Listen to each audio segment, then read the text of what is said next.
Alright, hello everyone. How are we all? Sorry I've been gone for a few days. The pollen has been absolutely killing me. So, I actually took 3 days of semi-vacation like I was supposed to do last week and just didn't.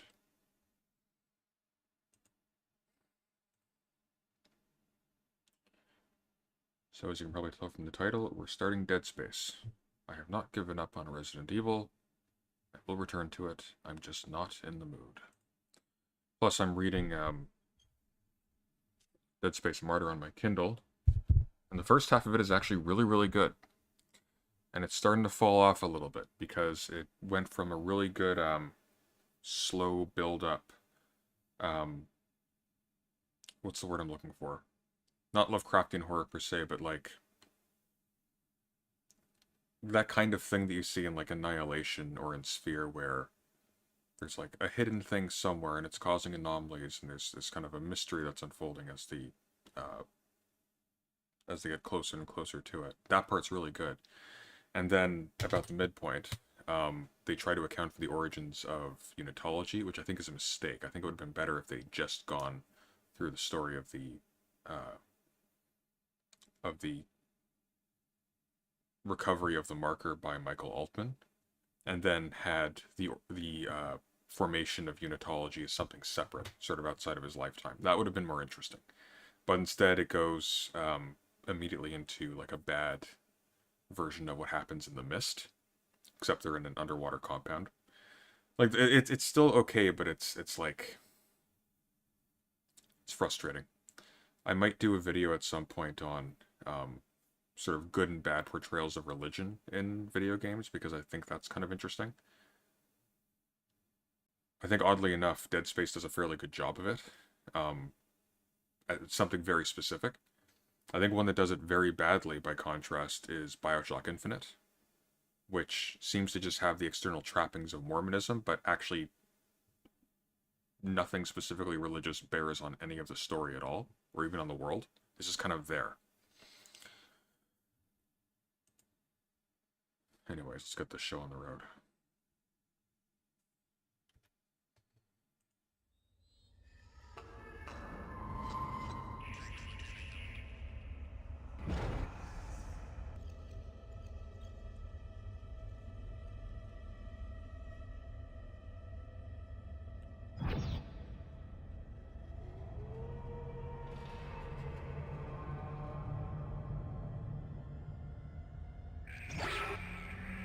Oh, OBS is not liking this. Come on, you can do it. You can do it. Don't crash on me. Okay. Oh my god, why are you moving? Nope, no you don't. Don't you start that. Let me know if the audio is good.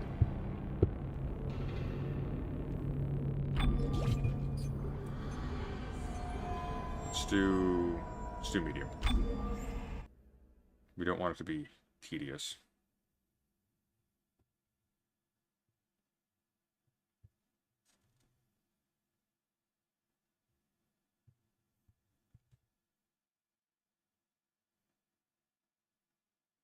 It's like negative frame rates. Yeah, what is going on here? Hang on.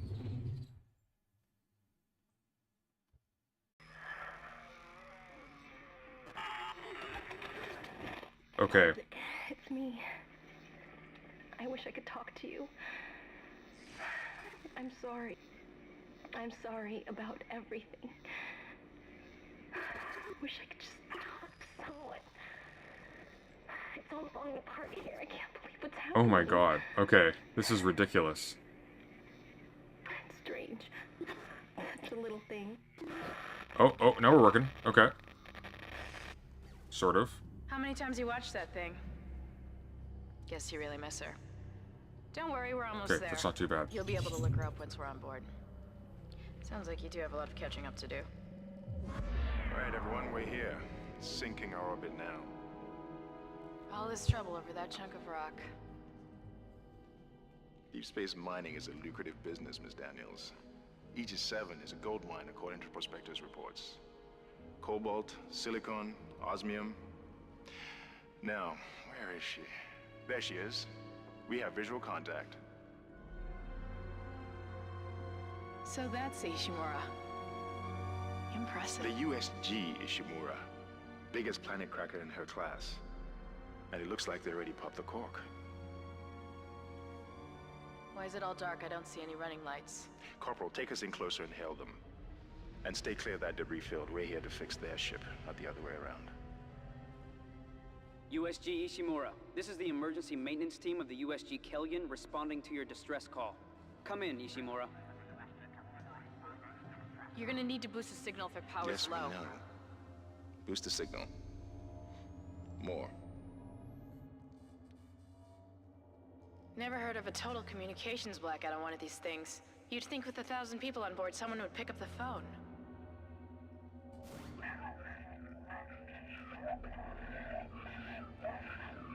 What is that? It's a Ibarate message array like we tuteme thought. ex Sounds like they're having inferis. problems with their encoder. You get us down there and Isaac and I can fix it. 48 hours max. All right, you heard the lady. Take us in. Let's see what needs fixing. Gravity tethers engaged. Automatic docking procedures a go. What the hell? Sir, the auto dock. What is it? Get inside. Corporal, gave you an order. The field's too strong.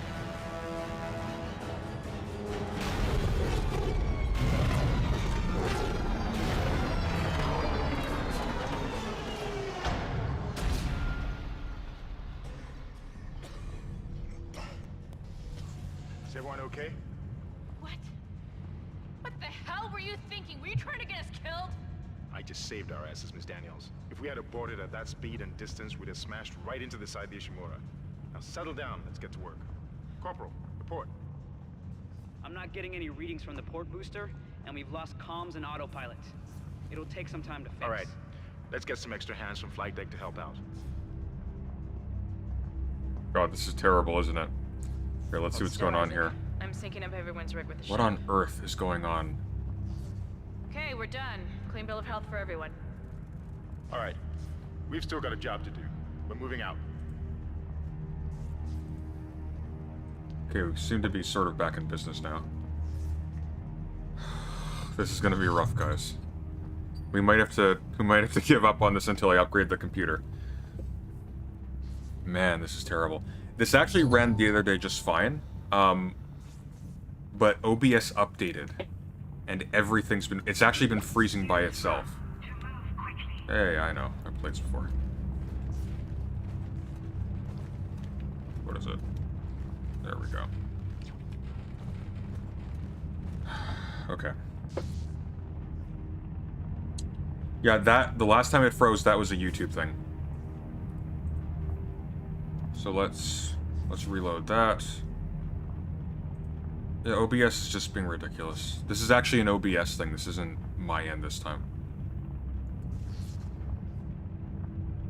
Because it's not OBS freezing. It's actually, I mean, it is OBS freezing, but it's also YouTube just not receiving enough data.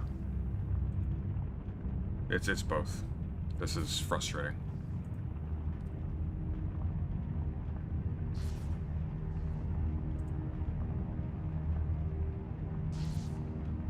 Well, yeah. See, my camera's frozen as well. Like it's not just. Good God. Here's the thing. Watch. If I exit the game, it is not going to improve. It was actually freezing during the opening scroll when I had the music playing, so I'm not really sure what's going on, but it's.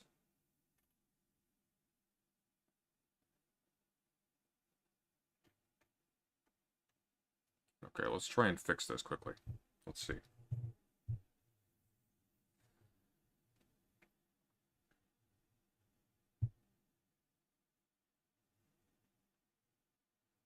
You have video cache windows in the game on the same hard drive. I'm guessing it's not an SSD.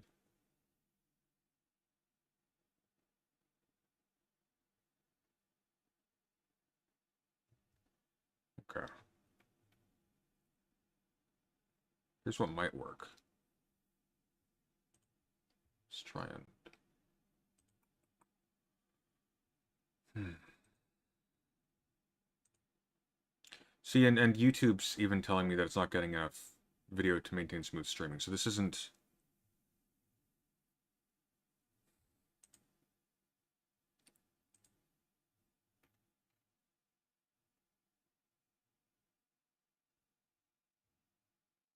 What the hell?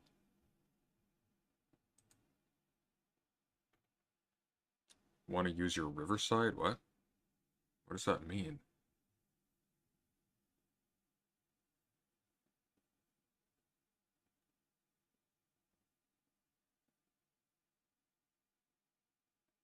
Okay, we seem to be sort of in now. How's the frame rate now?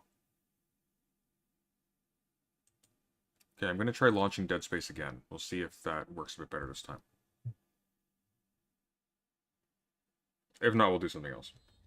There are alternatives.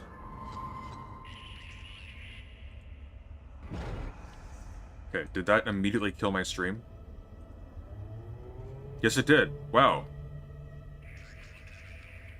So whatever happened with OBS, playing a game on it just wrecks the frame rate. What the hell?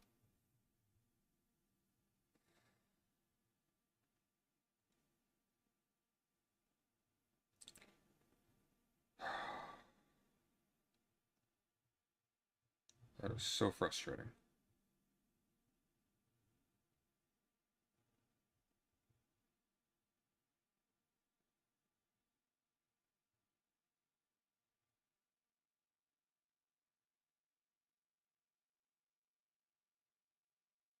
Okay.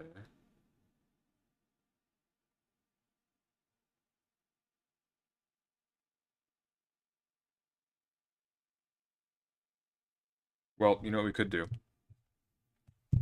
Which might actually make more sense. Because I can do this more passively. In fact, maybe that actually is a good idea.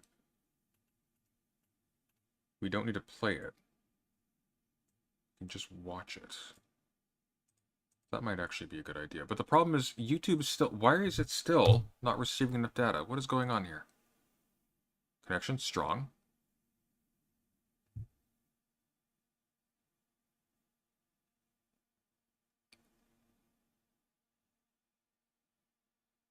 Oh my god. Looks like a PowerPoint presentation.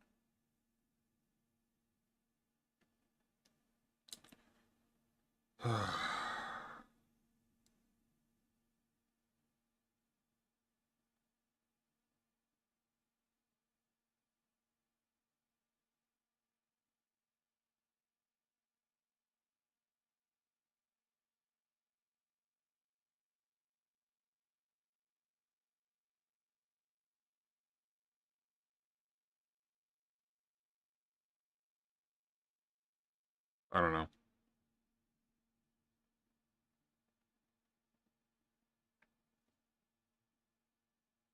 Alright, maybe we adjust the bitrate apparently.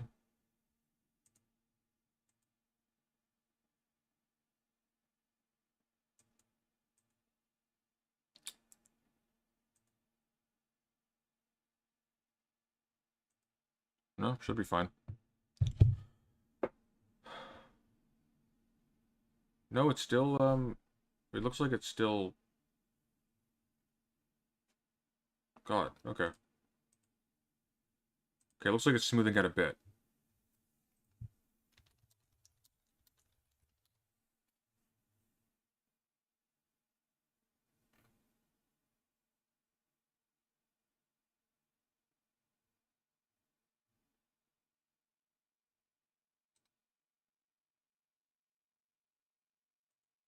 Alright, well, let's try this.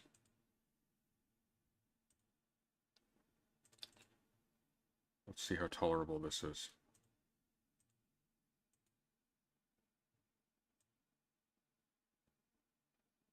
Why are we scaling like that? It's weird. Oh, I hate what they did with this. Ah, they ruined my OBS.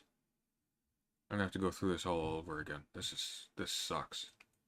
Okay. That's really frustrating. Well, anyways.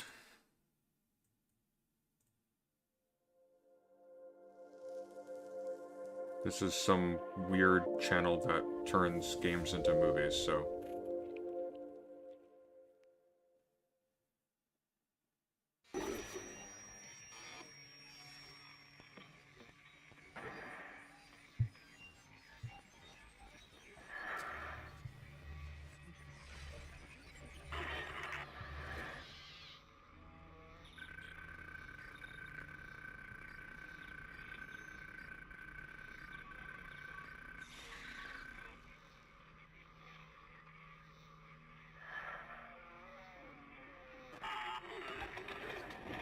Isaac, it's me.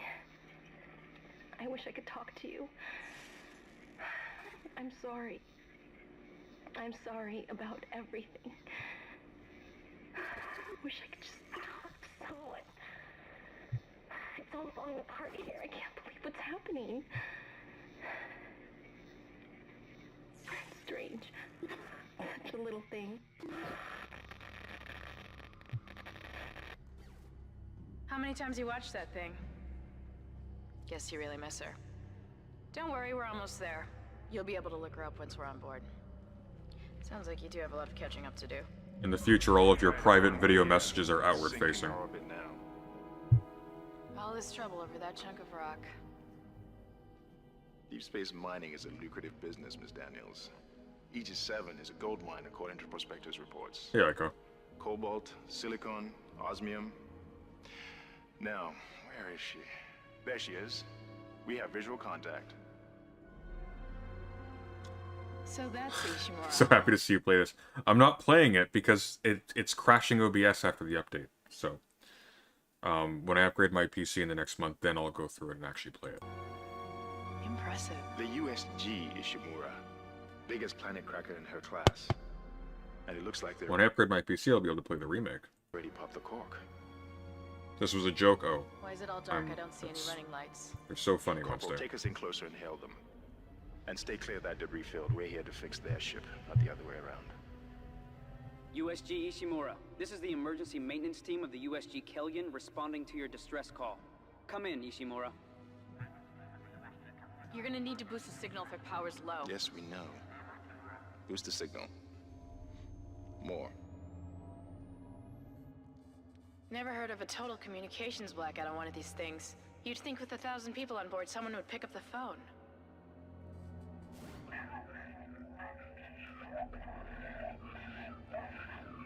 What is that?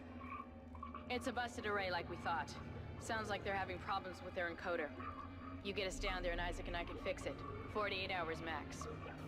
All right, you heard the lady. Take us in. Let's see what needs fixing. Gravity tethers engaged. Automatic docking procedures a go. What the hell? Sir, the auto dock. What is it? We're off track. We're gonna hit the hull. Hit the blast shields. That guidance tether's damaged. Switch to manual, now. Inside the magnetic field?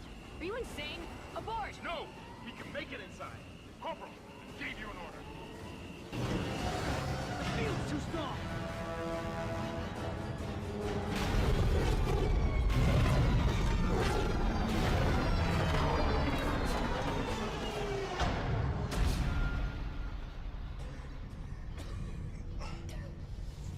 Is everyone okay? What? What the hell were you thinking? Were you trying to get us killed? I just saved our asses, Miss Daniels. If we had aborted at that speed and distance, we'd have smashed right into the side of the Ishimura. Now settle down, let's get to work. Corporal, report. I'm not getting any readings from the port booster, and we've lost comms and autopilot. It'll take some time to fix. All right, let's get some extra hands from flight deck to help out. Hold still, Isaac. I'm syncing up everyone's rig with the ship. Okay, we're done. Clean bill of health for everyone. All right, we've still got a job to do. We're moving out.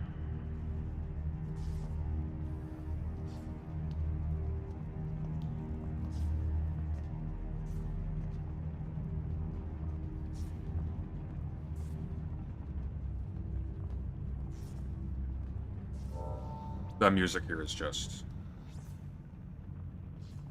perfect.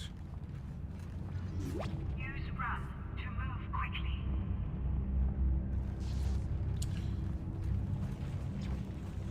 The biggest flaw with this game, I think, is that it has the perfect opening.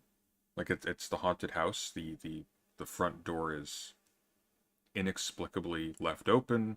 There's nobody around. Like it's and you're like, okay, where is everybody? And it has this incredibly tense and unsettling emptiness to it, and everything about like the color and everything is just deeply uncomfortable. But it shows its hand too early because it wants to impress you with its monster, because this is like Resident Evil. This is like one of the last of the Resident Evil type horror games, sort of like obscure, or even going back to like things like Nightmare Creatures, where the horror wasn't the tension you get from being hunted, like in Alien Isolation or in Amnesia or things like that. Although there is a bit of that in this. The horror primarily comes from your sort of visceral reaction to the environment and to the palette. Like, one of the reasons why Resident Evil was so effective wasn't because the zombies were scary. In fact, I think the zombies as such are a minimal part of zombie horror generally. What zombies kind of represent is the movement of something else that is also represented by like the color and the shape of the environment. It's kind of like I think I've actually shown this in conjunction with that before. That scene from Cosmos where he talks about Edwin Abbott's Flatland. I think it's Edwin Abbott, something Abbott, Flatland. And he talks about how, because in Flatland, it's an imaginary world in which everything is completely two-dimensional. And so everybody just kind of, you know, let's see, we've got two-dimensional Tina Fey and two-dimensional Jeff Goldblum just going around into their flat houses and whatnot. So a three-dimensional object interacting with them, because it comes from different planes that these flat beings don't have the capacity to sense. As it passes through their world, they see sort of inexplicable apparitions that represent sort of a cross-section of the three-dimensional object going through their universe, but they can't see the thing that connects them all. And so the corollary of that could be, if something that exists on different planes of being or something along those lines is interacting with us, that may manifest in ways that seem sort of like ghostly to us, because the mechanism that unifies all these different things, which could be manifest in ways that make absolutely no sense to us, for example, like environmental shifts that seem disconnected, stuff like that. Like that's basically the premise of Annihilation. That could basically be representative of the movement, quote unquote, of something very, very other, nonetheless sort of intersecting with our space, or with space, or with something to do with our world, or with the ways in which we exist. I think one of the reasons why zombies are really scary is sort of connected to that. They seem to, and this is one of the reasons why the escalation of zombie horror generally is towards some kind of like cosmic scale hive creature, because what the zombie represents isn't so much, oh no, it's a man, but he's spooky and stupid and he wants to bite you. What's scary about the zombie is that it represents, or it is rather, a human form like yours, but completely possessed by something that is not localized to that thing in itself. So, like, the human form becomes like the tendril of something much larger. Something like that.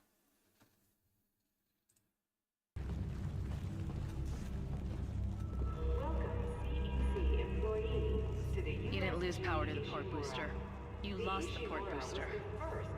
Unbelievable. And is now the oldest serving, with 62 years of continuous service.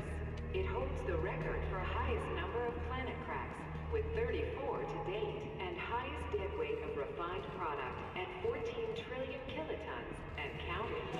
Whether you'll be joining us aboard the issue, Guess the power's down everywhere. Isaac, get over here and hack the door pad. Oh, I forgot this game had hacking.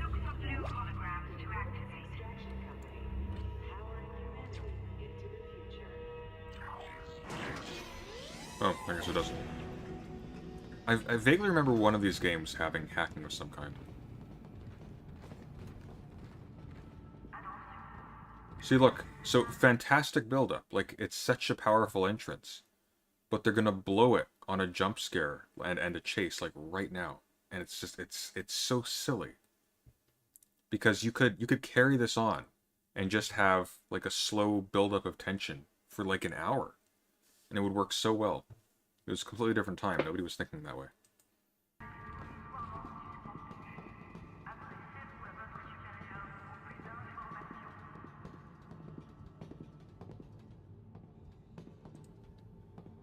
Seems like everyone was trying to pack in a hurry. There should be a security detail in here. Yeah? Well, there's not. There's nobody here. I can't pick up any broadcasts. But that security console's still live. Isaac, log in and see what you can find. Kendra, get that out of here. Dead. I can't. Then reroute the damn power. Look, if we all cooperate, we can figure this out a lot sooner. Let's get that computer display up, Isaac. Use the locator system to find your next objective.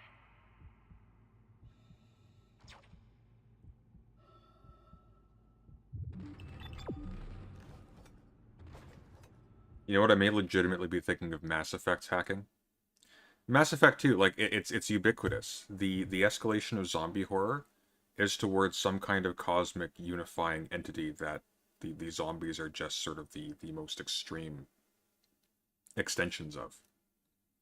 Like, that's what the, what are they called, the Reapers? That's what the Reapers basically are in the husks.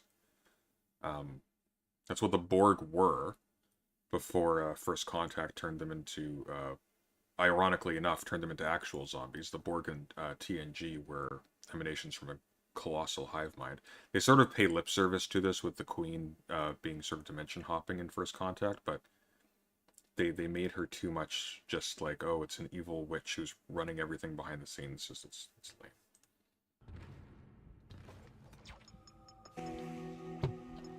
Huh, that doesn't look good. She's taken a lot of damage. The tram system's offline. Getting around's gonna be difficult. The air seems to be flowing again. That's a start. What the hell was that? Automatic quarantine must have tripped when the filtration system restarted. Everybody relax. What was that? Did you hear that? Not sure. The hell? I don't know. Something's in the room with us.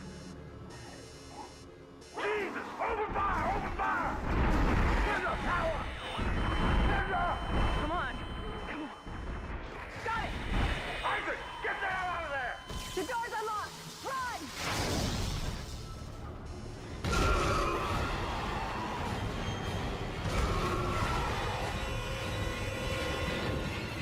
Run, Isaac! Get the hell out of there!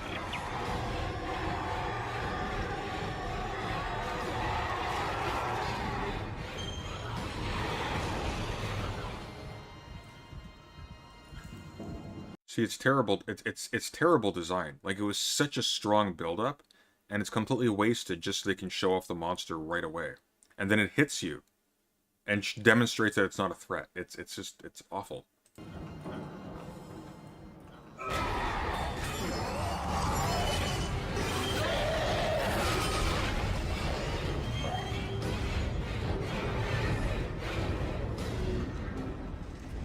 Case in point, the horror is not the monster, or even the threat of the monster. The horror is the idea.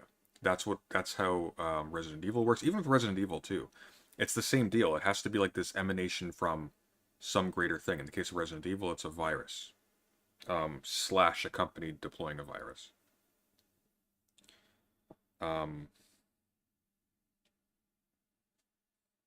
What else? You get the idea. But again, like, the insistence on showing the monster right out the gate, and then having it do damage to you, demonstrating its feebleness. Like, it doesn't even hurt you significantly. and then having it be killed by a door. It just made a scary face. It's just a guy. It's just a really ugly guy. What would have been really cool is if this was made more recently, and they had taken cues from more recent horror games that didn't treat enemies as things that you have to kill. What would have been really cool is if you see this thing sort of shambling, it chases them out the door, and then you have to hide from it. See, that would have worked. Especially if they give you the impression that you need to hide from it, but you don't yet. Like that's what a lot of games like Amnesia and Alien Isolation do, and it's really effective. Because you don't detect when the actual shift happens and you're in danger. You're just acclimated to having to sneak around, so that when you actually do have to sneak around, you're already doing so.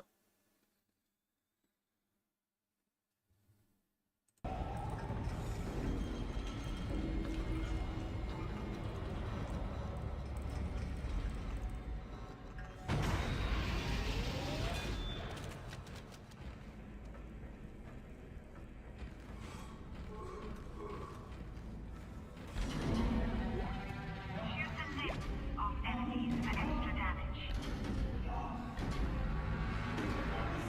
Use melee to knock back an enemy for a quicker escape.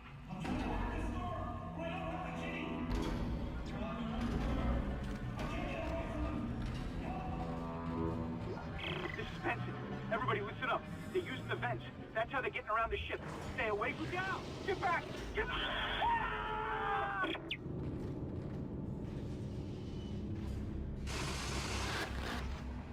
Isaac! Isaac!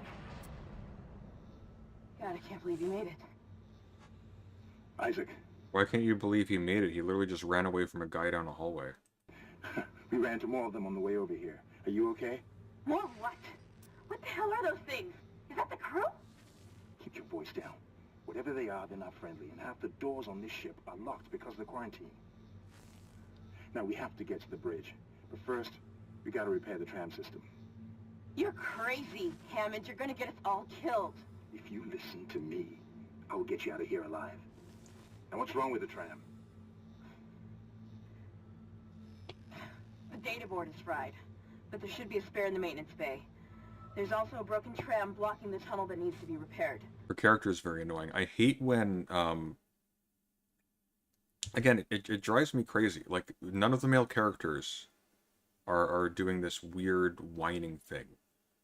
It's like, I can't believe this is happening. This sucks. It's like, just, she's a scientist or an engineer or something. Like, allow the female characters to have a bit of stoicism. It's annoying to me when they don't.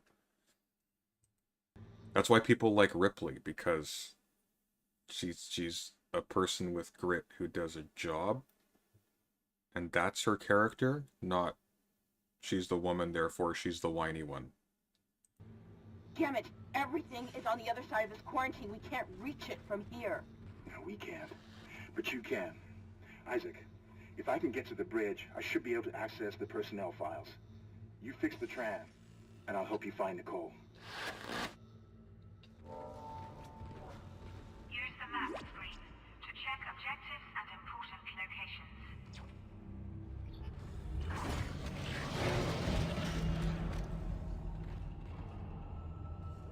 Uh-oh. Isaac, be careful. Shooting them in the body didn't seem to work. Go for the limbs. Dismember them. That should do the job.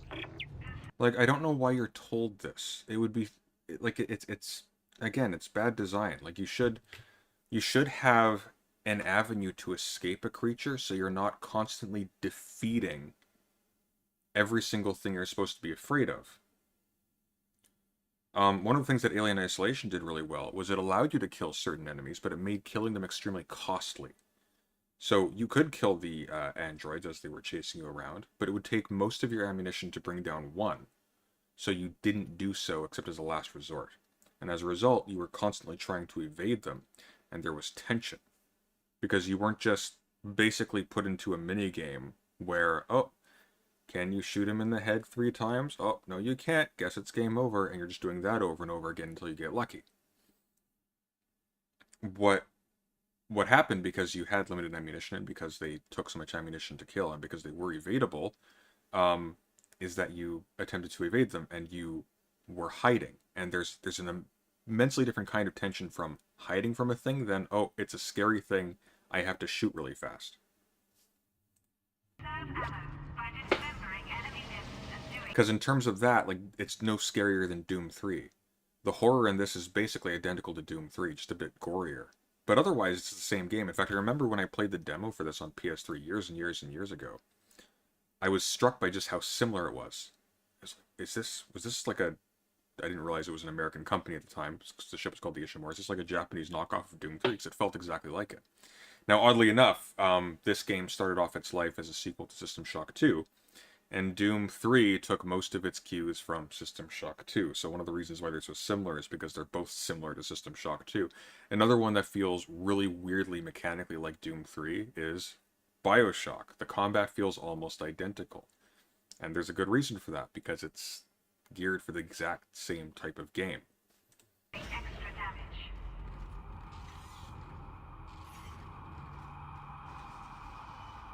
Oh yeah, and Resident Evil did this really well too.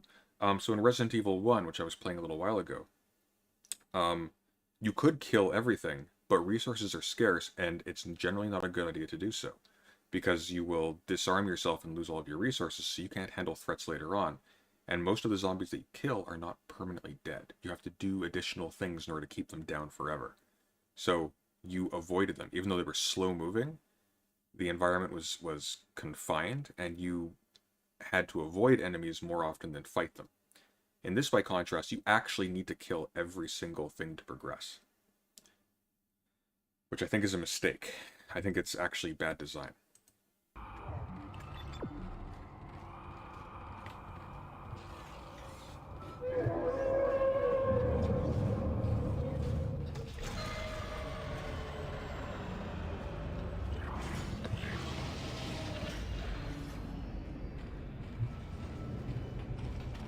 Your stasis module should be able to help you with that arm mechanism.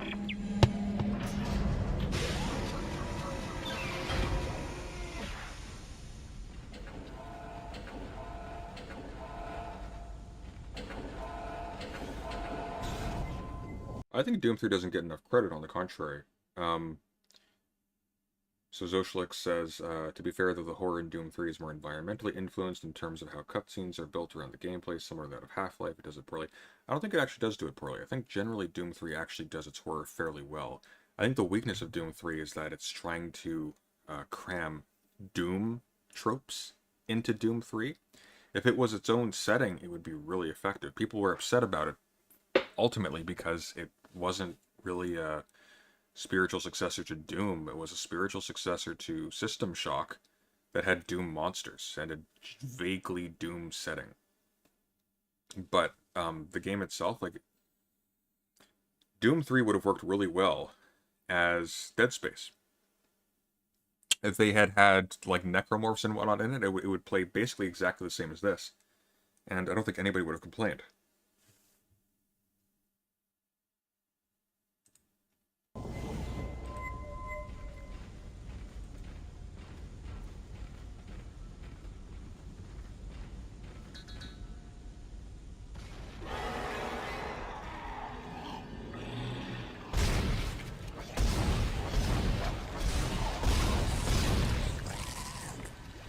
So you see what happened right there.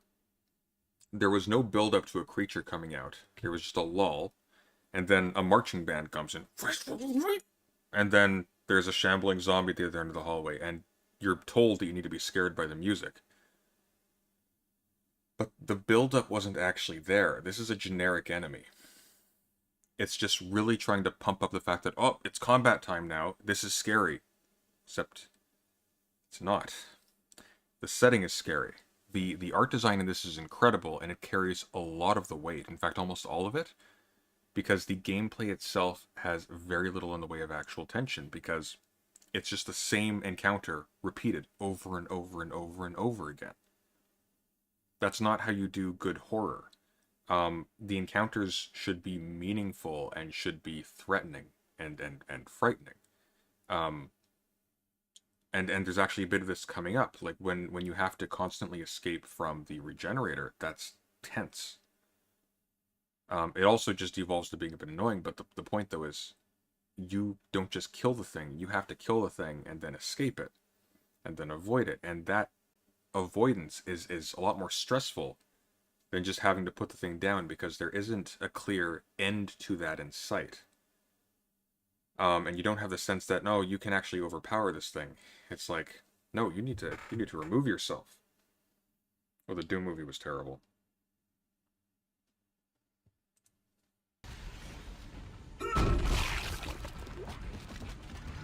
Listen up, car 8 is trashed. We managed to get it back to the repair depot, but now the autoloader is fried. I need a stasis module brought down here now. If we don't get this piece of shit off the tracks, it's gonna jam up the whole system.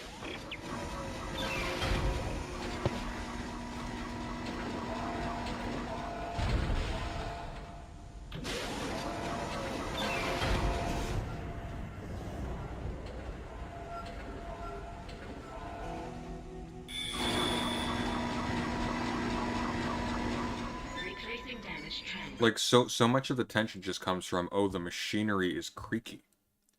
Like, this isn't again, comparing it with Alien Isolation, Sevastopol Station is decrepit and old. It's been on the decline for a long time. It's being stripped for parts by the time the game starts, and has been being stripped for parts since, I think, roughly the same time as the original Alien movie took place. The Ishimura is a functioning vessel. It would be taken extremely well care of. It's an extremely expensive ship. It has, again, a crew of 1,000 people. It would not be like constantly. It would be a well-maintained piece of machinery. This is a thing that is responsible for a tremendous amount of wealth. It's valuable. I wonder if games like Alien Isolation are reactions to this kind of horror game. I think Amnesia is a reaction to this kind of horror game. I think generally games like Alien Isolation are just refinements on a formula. Because Alien Isolation 100% takes from the Amnesia and Outlast, structure. It just does it really well. Please stand by.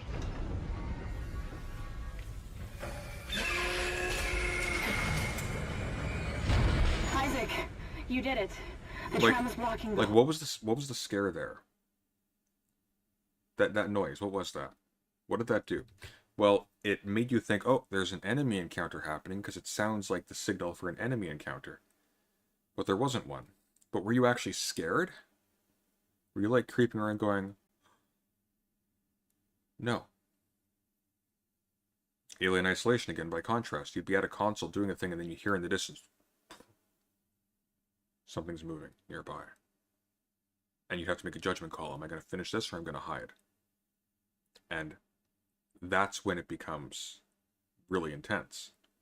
But that's not happening here. It's just pushing buttons, and time is not really of the essence. There's just very little in the way of tension. You're made deeply uncomfortable by the aesthetic, but the situation itself is entirely under your control. Whole system. When you get the computer online, you'll be able to call the tram from the control room. Faster the better. I can hear something crawling around out there.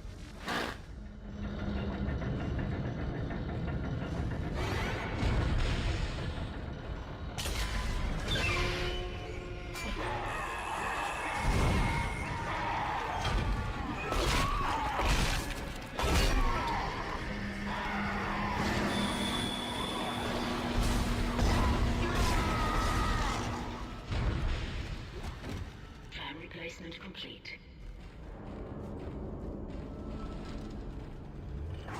That's it, Isaac. Take the board back to tram control and slot it into the computer array. That should get the tram system back online. We've seen it all already. Like, we've seen it all. You know what a really, a really good actual, horror sequence in this comes in, let's see.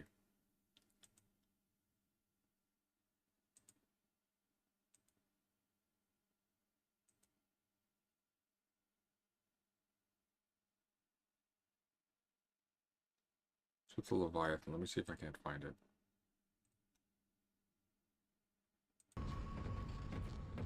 Hydroponics log, this is Dr. Cross.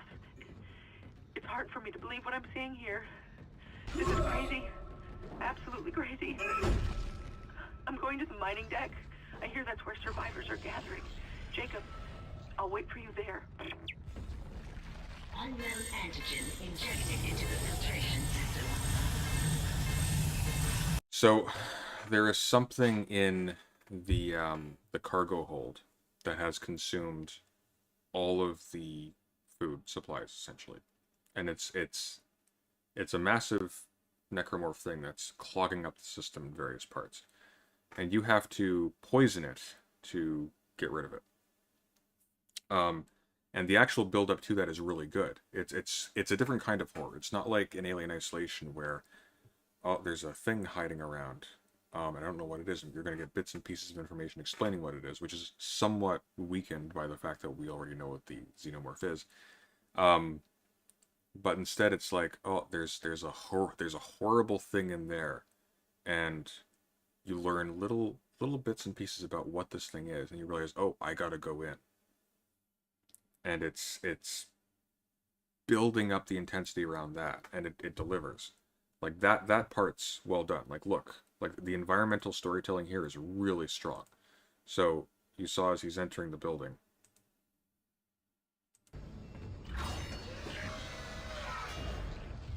Hang on. That's the door to food storage. But I can't override the integrity lockdown. You have to destroy the pods to bring the air quality up. Then you can go through and use the poison on the Leviathan.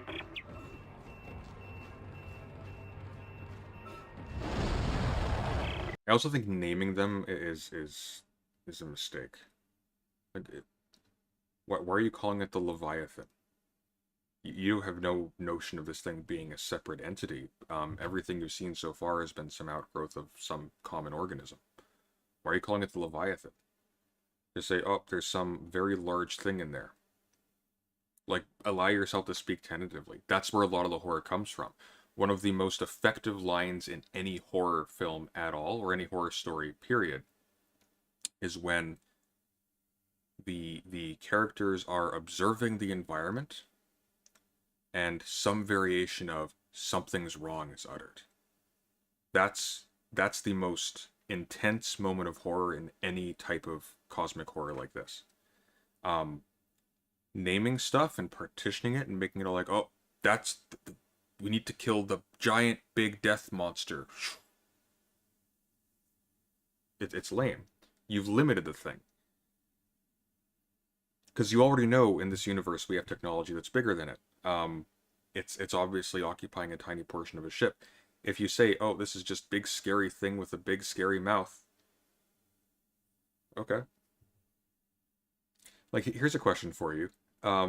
Would any of the tension change really if instead of a necromorph, it was a bear? Because that's functionally all it is. Just an angry mama bear running at you. That's your relationship to the individual necromorphs. But the game insists on making this the major part of your interactions with the horror in the game. It's just, oh, here's a monster with teeth running at you. It's like, okay. That's not, or like could just be like a giant centipede or something. It's like, oh, I don't like it.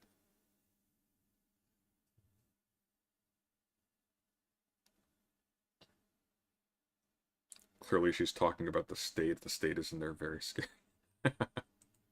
Hello? Hello, security? Thank God. This is Dr. Cross in hydroponics. I'm trying to locate second engineer Jacob Temple. I can't get through to engineering. Of course I know there's a ship-wide medical alert. That's why I'm trying to locate him. No, we're safe for now, but the tram is down and we can't reach the escape pod. Hello?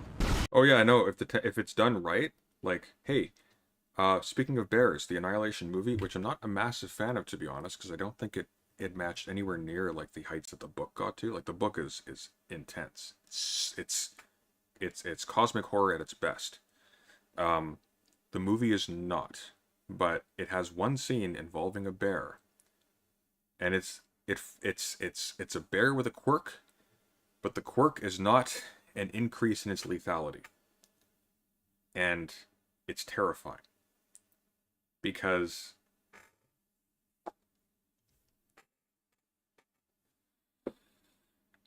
I think one thing that I've been liking about a lot of recent horror, and a lot of recent, like, fiction with horror elements, is that it hasn't been so much introducing, like, more and more explosive depictions of gore and whatnot. Like, what is a necromorph in this compared to, like, a Resident Evil zombie? Well, it's just a Resident Evil zombie that's already exploded a bit more. Really. It's like, ugh, its intestines are arms. Oh, it's so gross and creepy. It's like, okay, but it's the same thing. It really is just the same thing. One of the things that I've been liking about a lot of recent stuff is it's been doing some correctives on this sort of pretend superficial escalation that we've been seeing in horror from Resident Evil onwards. And that's that it's been reminding us that actually what we've sort of become desensitized to and what we've sort of downgraded in our imagination, like the very simple brute violence of an ordinary animal as we are familiar with on Earth, like a bear or a tiger or a snake, fucking terrifying. Like, actually really terrifying. Just the plain violence of a mob, even like a small mob, like 5-on-1, terrifying. Sorry if off topic. Oh, thank you, Joshua. Sorry if off topic, but are you aware of a YouTuber called Telosbound? They try to use Zizekian and other continental philosophy to argue Eastern Orthodox Christianity solves Cartesian subjectivity. I am not aware of that. So send me a link, and if it looks interesting, I'll give it a look at some point. Thank you for the $10, Josh. Hello?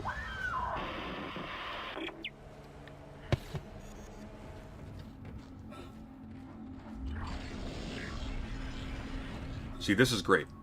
You get a sense of the immensity of the creature just through the environment. You are in the belly of the beast.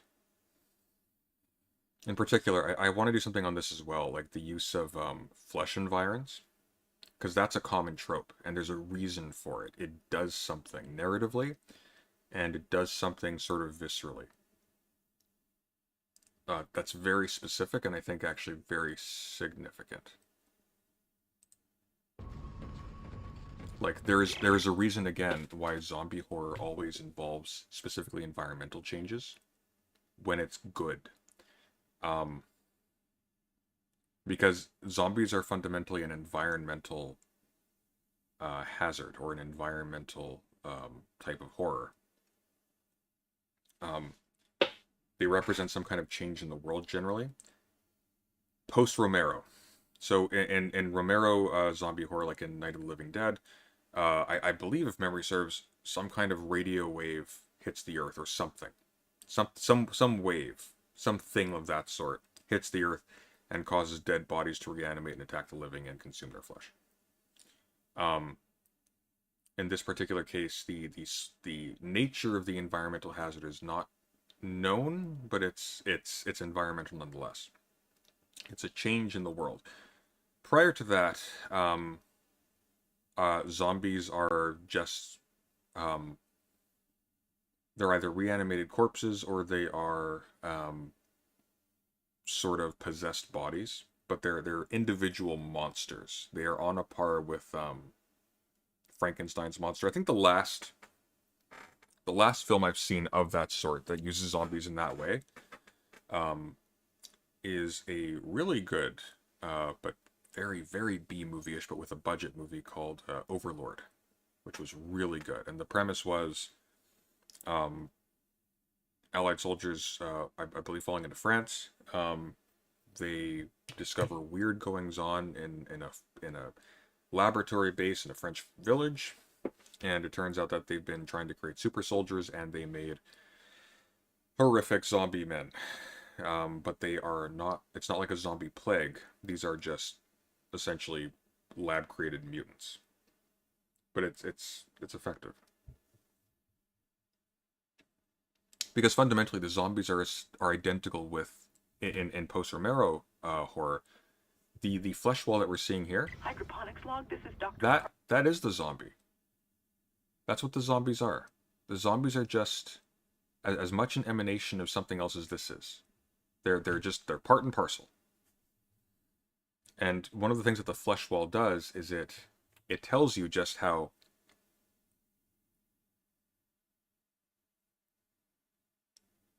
it tells you just how insignificant the bare fact of it assuming a human form in certain cases is, because that's a matter of convenience. It finds a skeletal structure that it can then build tools off of. But the creature itself, is not that one individual member. It's not that one individual thing with these specific arms and legs. It's not a monster in a hallway. It's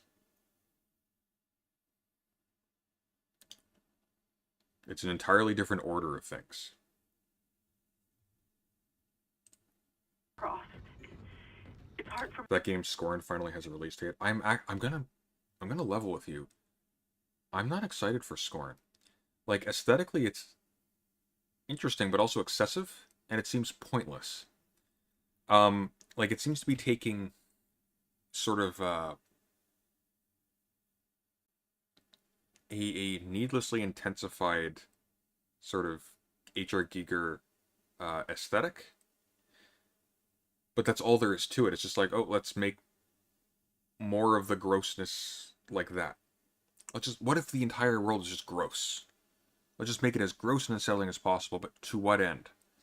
Because if it's just to, again, maximize stuff we find unsettling simply for the reason that we associate it with, like, pain and decay and disease and uncleanness, it's like, well, that's not that exciting, because we already know what that looks like. It's just Polnareff and JoJo looking the toilet clean, right? That's literally all it is. Just now blown up. I don't find that exciting. It needs to mean something. It needs to be there for a reason. And I don't think there is a reason there. I think it's literally just the aesthetic is the point. You know? I mean, maybe it could be great, but I have a sinking suspicion it's going to be really shallow. It's going to be about as shallow as the ink in Splatoon. for me to believe what I'm seeing here. This is crazy. Absolutely crazy. I'm going to the mining deck. I hear that's where survivors are gathering. Jacob, I'll wait for you there. Unknown antigen injected into the filtration system. I don't like how this looks. Like, it looks like roots or something, and it's obviously a gate. And what I don't like about this is such a gamey appearance. Organisms do not, like, cleanly cover doors like this in a way that's specifically to obstruct you. Because if it wanted to, it could just literally build more of its bulk right around there. Giger is kind of technological numbness to me. It's the deadening of the body. I think that's what I get from it anyway. Oh, maybe. I think the thing with Giger, and I'm not an expert on Giger at all, nor am I, like, super acquainted with all of his stuff. Like, I mainly know him again through Alien Isolation, not Alien Isolation, through, like, the stuff that was used for Alien, and a bunch of other stuff derivative from that. But I think the main thing, though, is, with Giger, there is no sharp distinction between the inside and the outside of a body. They mesh and interface with their environment. Now, one of the problems of that is that idea doesn't translate well to you having to use parts of the environment as a gun to shoot other parts in a linear video game.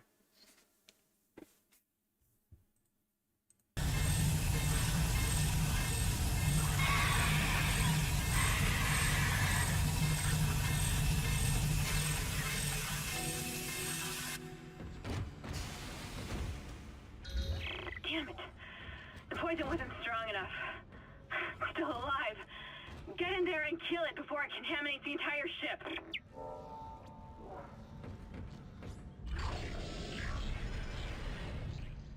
Entering zero gravity.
That's not very good.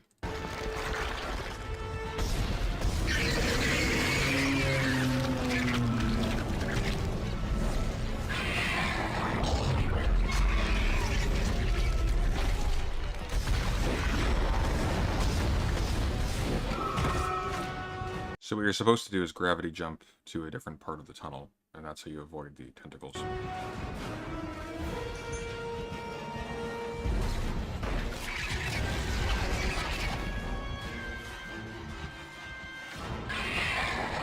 God, what is going on with this guy here? Look at that torso just spinning away.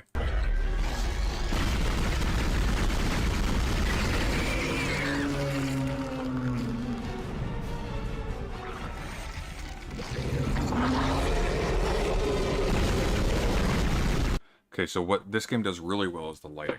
And its use of darkness, again, to obscure the fact that this is actually a really rudimentary model. But it's good. And again, like to the sound design, they use instruments that sort of resemble in your head, like in a creature like an elephant screaming. So you associate the music with the monster itself, which is cool.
You did it.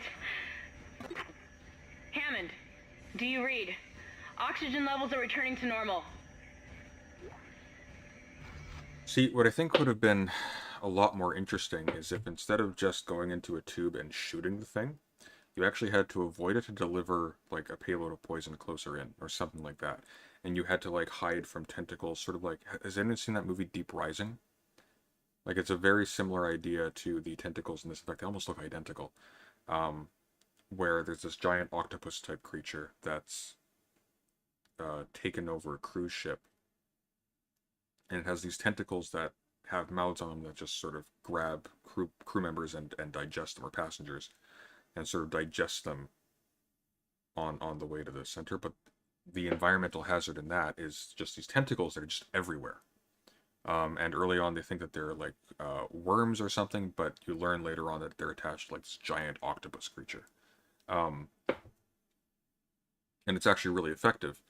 What would have been cool is if instead of just fighting this thing and it just being like a Bowser type boss, it was like a thing that actually was hunting you. So they were like tentacles and you had to avoid them and hide from them. And it changed things up a bit because you have to like, sort of like the tail, I guess, from the Alien and Alien Isolation. You have to navigate the environment with these things going around. You can't touch them at all, you know? That would be cool.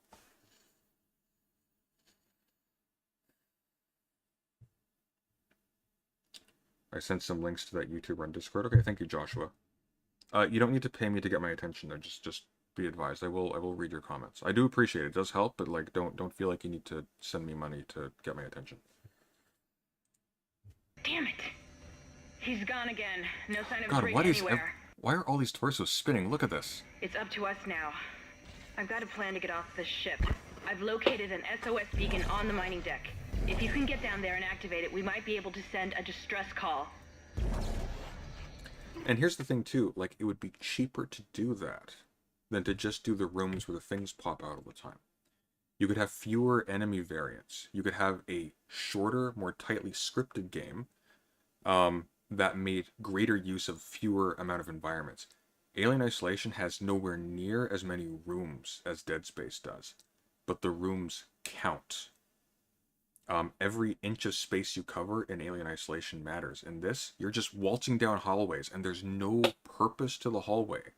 They have to throw as much as they can at you, as much music, as much textures, as much visuals, as much lighting, everything, just to spook you, because the enemy itself isn't scary. Why? Because they relied entirely on bombast instead of like an actual slow, methodical building of tension. It would cost them less money to do that, and it'd be more effective. Amnesia was an indie game.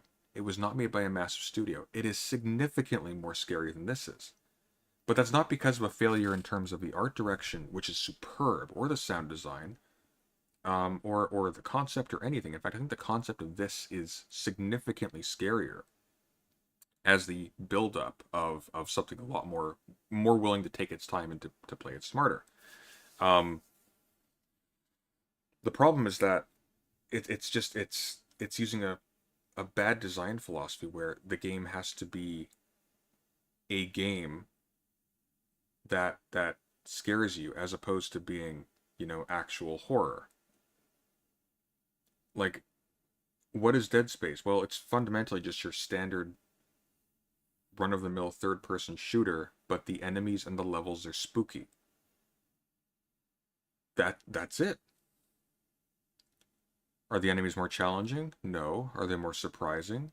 Not really. Like, you'll probably be outflanked by the enemies in Wolfenstein: The New Order more than you will be by the creatures in this.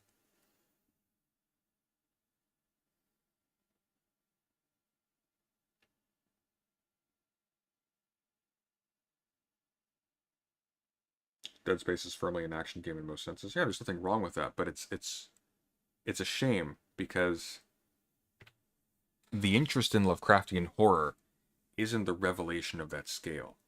And one of the reasons why Dead Space is so beloved, despite the fact that it doesn't actually do horror all that well in terms of its mechanics and its structure, is that the concept itself does that. There is even Dead Space 3, which is justly hated because it's a garbage mess for the most part.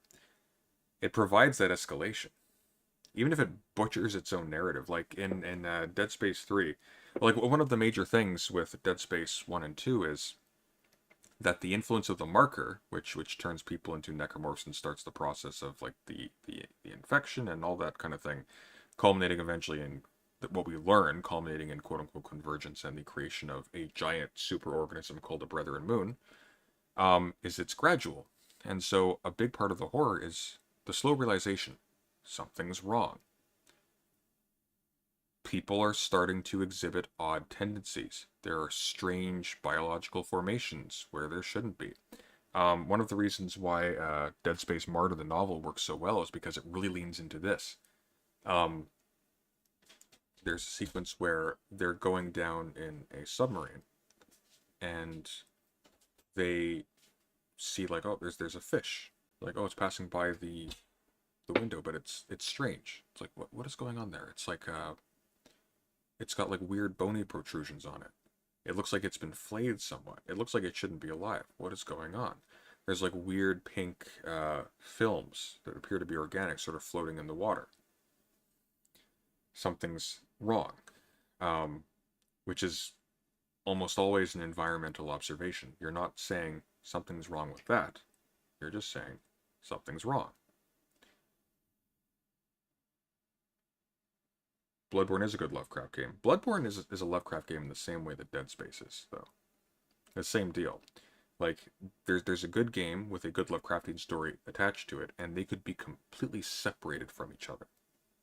And that's about it. Because, I mean, Bloodborne, of course, is basically just Dark Souls. It really is just Dark Souls in terms of its structure. But the narrative itself is what's interesting. And that exists, again, so apart from the gameplay that it's delivered to you in things like item descriptions.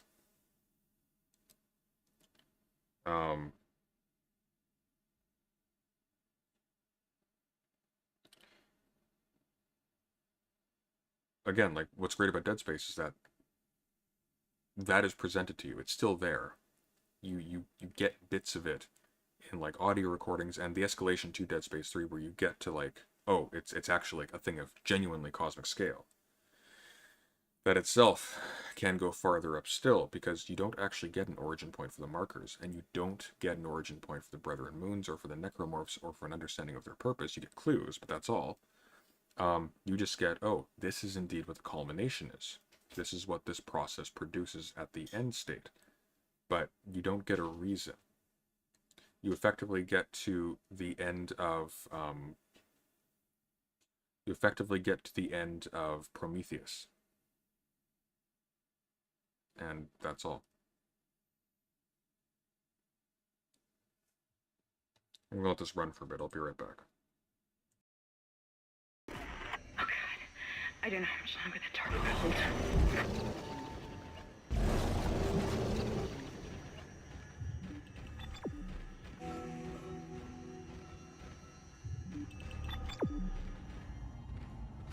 This may be our last chance of getting out of here alive, Isaac.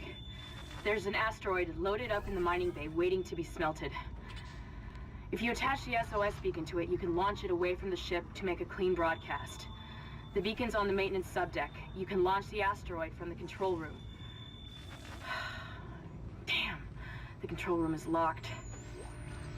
It looks like they keep an emergency access key on the processing subdeck. Couldn't be easy, could it? I don't know how much more of this I can take.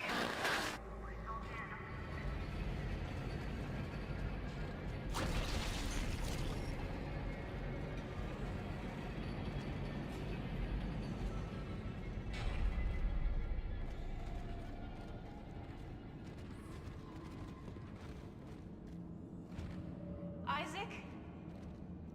Is that really you?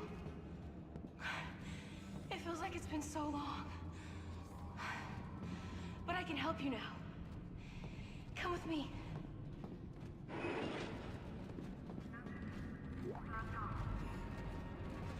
The beacon's in the storage room next to you. I think I could disable the lock from here. Hold on.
Okay, the door's unlocked, Isaac.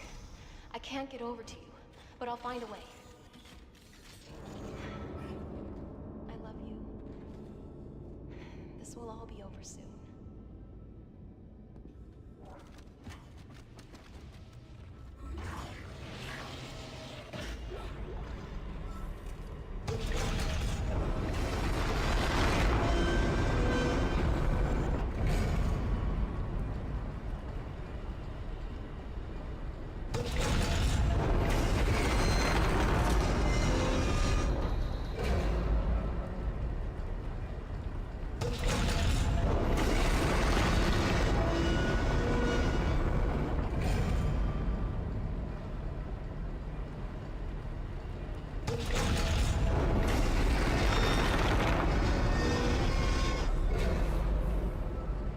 Entering vacuum.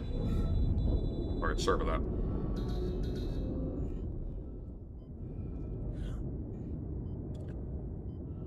Person living with me may have tonsillitis, which is fantastic.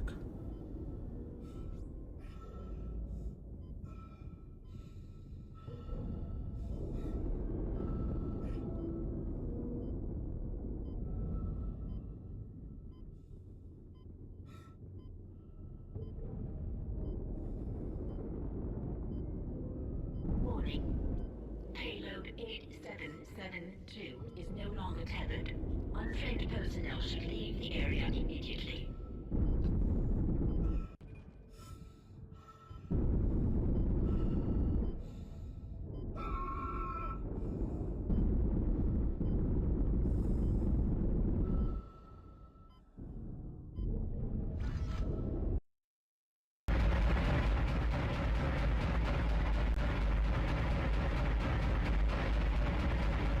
Yeah, same deal. Like, an enemy like this presents such a good opportunity for an environmental hazard, but it's literally just, here's a big thing you need to shoot at. It's wasteful.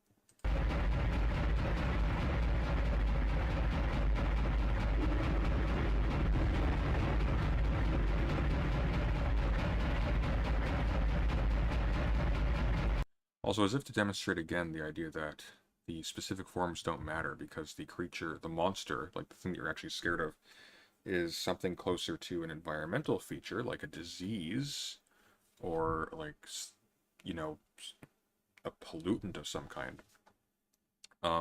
Monsters can just be thrown together into blobs. That's all. It's a blob. In fact, it wouldn't even have tentacles. They didn't need to attach vulnerable points to it, so you could shoot them. I actually dislike that element of it. Like, a dispersed creature like this shouldn't have, like, nodal points that you can just pop, right?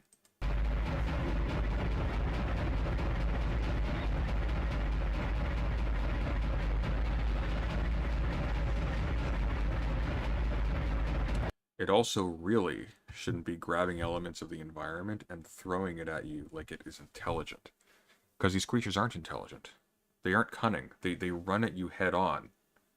And your reaction to them, the fear reaction, is identical to the fear reaction you would have if you had a centipede crawling up your arm. And the fear reaction to that is unique, not because there's anything particularly magically terrifying about a centipede, except there absolutely is, because they are the most evil creatures on the planet.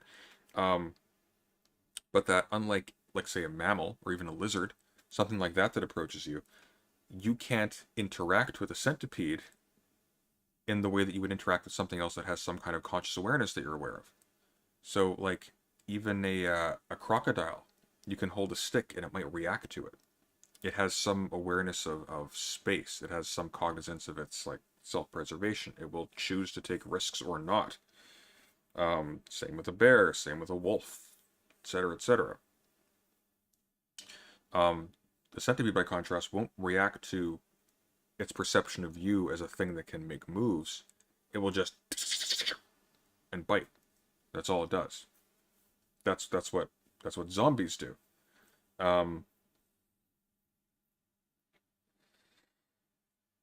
That's sort of what separates them from animals, is they have no... It's not the absence of any sort of awareness on their part. It's that it's completely inscrutable type of psychological relationship with the world to you, such that you have no communication with this. However, as soon as it starts using tools, which they do in Dead Space 3, like one of the most common enemies, and this is one of the ways in which they completely lost their way, design-wise. One of the most common enemies is a zombie that has a pick in each hand. And they all have a pick in each hand. It's like they were given a uniform. They're zombies. Why are they all using tools and the same tools? It's stupid. It takes you completely out of it.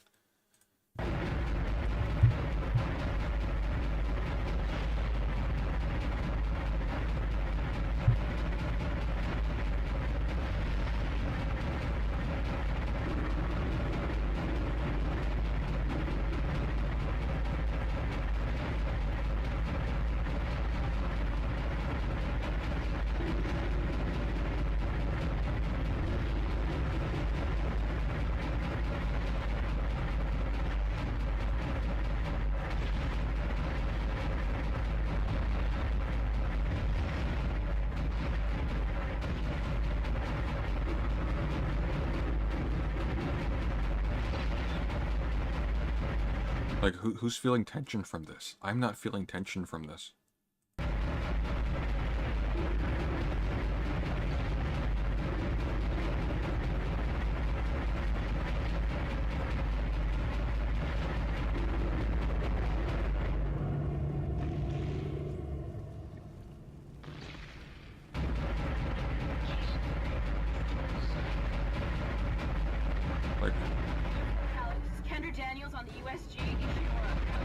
Okay, so what are we looking at here? See, that would be scary if this was like the source of the infestation. This was like a thing that just latched on from outside and was infecting the ship. But we learned that's not what happened, so what the hell even is this? Why is it there? Where'd it come from? Where'd it get its biological matter from? It's just a thing. It's a Star Fox enemy.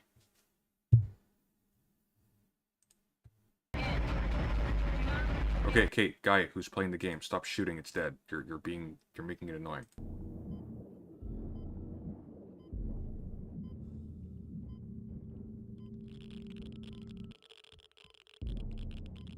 I totally forgot about this part. Radiation hazard clear. Safety lock released.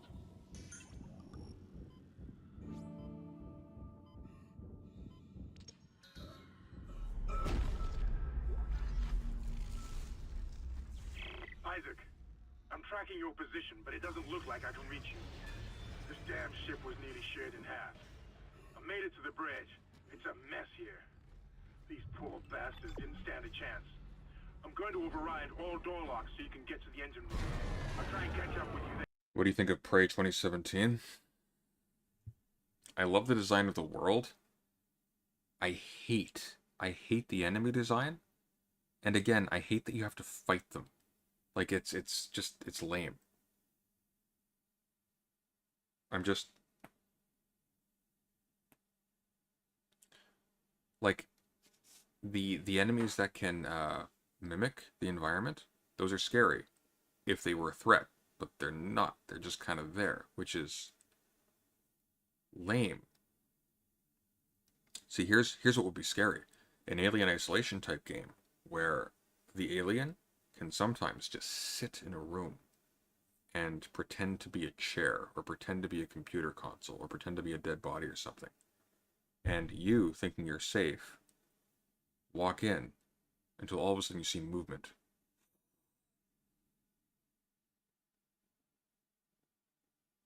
And now you've got tension.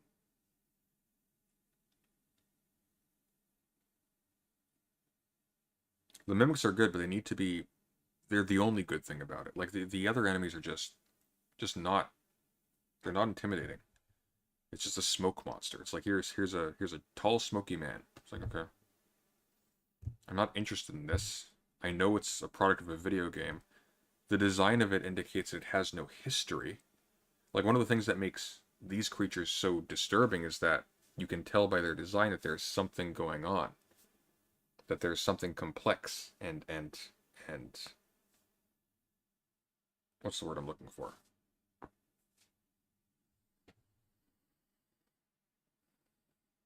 There's a complex history for the kinds of things that you're encountering. You don't get that impression with the creatures from Prey.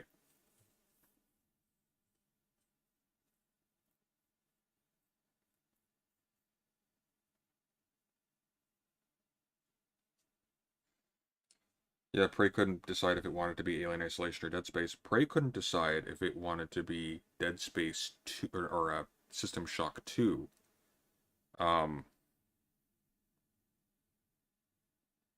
Well, I mean, it was System Shock 2. It was basically System Shock. It was that kind of game, which is fine.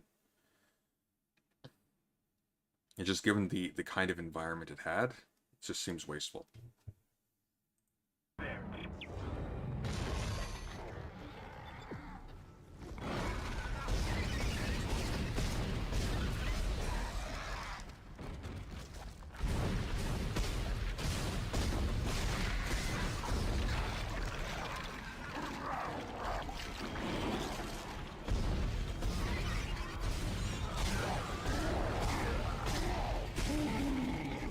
See, that's well done.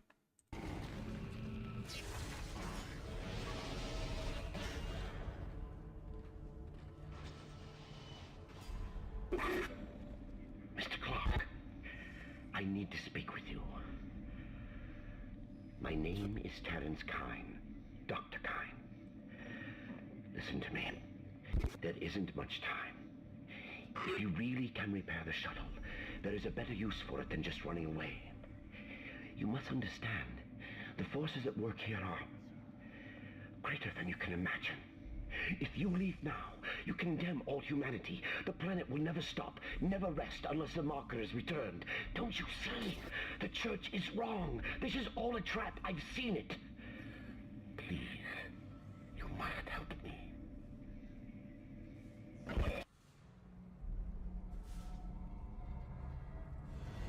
What makes a good alien monster design?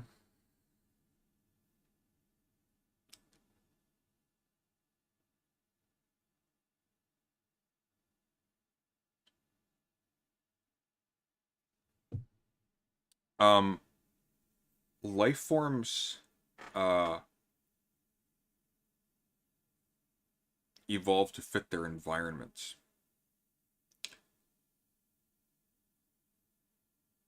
What makes a good monster design is that something about it, or its structure or whatever,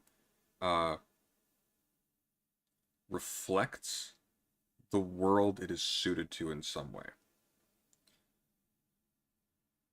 One of the ways in which these monsters work really well, or rather I should say this monster works really well, because the necromorphs aren't monsters, they are a monster. In the singular. One of the ways it works really well is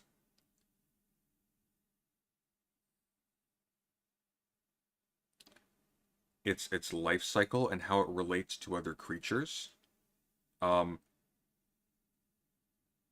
Telegraphs to you what the environment it inhabits is like. And this is one of the reasons, again, why it leans so heavily into environmental horror and why most zombie fiction has to. Because how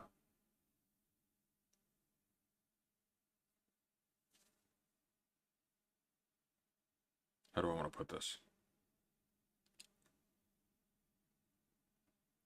Because if you're engaging with the zombie creature, whatever it is, in close combat, here is the outer skin of the actual monster, over here. Here is the nucleus of the monster, and you are not out here, you're in here. Because as an environmental creature, it occupies space in a way slightly different from you. It changes the space that you occupy, and that's its movement into the world. Whereas like an individual monster like the xenomorph as a single entity, that of course just occupies the territory it can stand on. But even xenomorphs interact with their environment in the same way. This is why, again, like and this is true in the original Alien as well. When you get to like the heart of the beast, so to speak, there's a hive. Because the real monster isn't a shambling thing with teeth. It's a form of life, not just an individual life form. Does that make sense?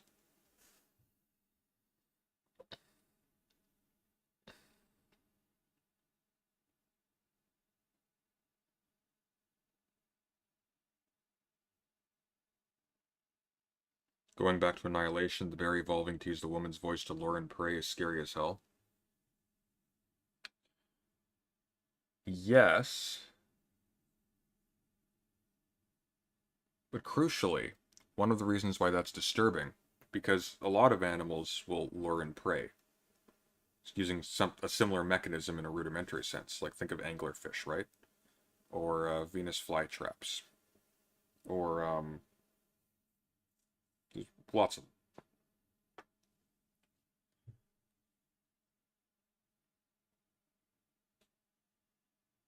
Animals do not evolve in nature to hunt intelligent beings that reshape their environment and dominate other animals via their intelligence. It doesn't take place. To evolve that as a tendency takes millions and millions and millions of years of a very close relationship and a very sustained environment between two kinds of organisms, as organisms. Sort of interacting with each other in a naive sense. The reason why the bear imitating the woman's voice is scary is because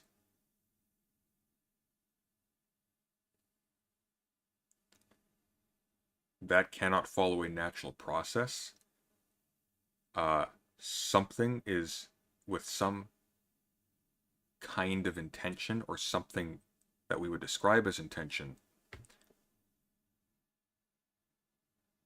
changing things with its eye fixed on us. It's like, there's one part of Sphere, the movie, that was good. One part where they actually nailed the horror really well, and the rest of it sucked. Like, sucked really badly. And that's the part where they go into the room with the sphere, and they're looking at it, talking about it. It's like, oh, it's a perfect sphere. It doesn't make any sense. Why is this here? This doesn't look like it's part of anything to do with the ship. Did they pick it up or whatever? And then the psychologist notices something. It's like, hey, look, I just want to note something about this reflective surface. It's like, yeah, it appears to be like mercury, but mercury's, you know, liquid at this temperature, or something along those lines. But he observes that no, it's the reflective surface is reflecting everything in the room except for us. That's such a spooky moment, because, okay, now you know what you've discerned is you're being looked at. Something is wrong, exactly. Oh yeah, bears were also just freaky creatures. Have you ever seen a bear without fur? It looks like a giant rat. Like, they're disgusting.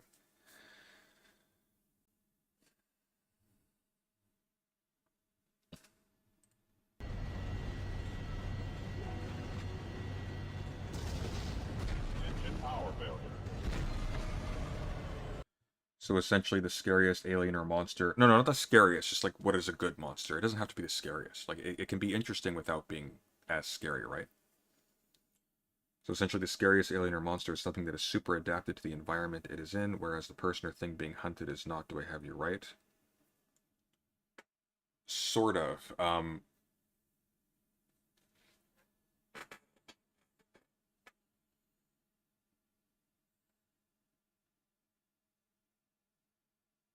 No, the point is that the interest in the monster itself lies in that. And it's... Oh man, my shoulder's killing me right now. The interest lies in its relationship to a world. Because that's how you learn about it. It's like, okay, how does this thing produce itself? How does it metabolize the environment around it? What does it do to the environment to make it more habitable? What does that environment then do to us? What role do we play in that? That's where all the interest lies. One of the reasons why Romero's zombies have limited interest is because there is no organism behind it that we can discern. There could be at some level of distance, like the wave could be being sent by something, in which case you have something essentially identical to what happens in the early stages of a marker infection in Dead Space. But mostly it's just, oh, there's a spooky dead guy and he's biting people.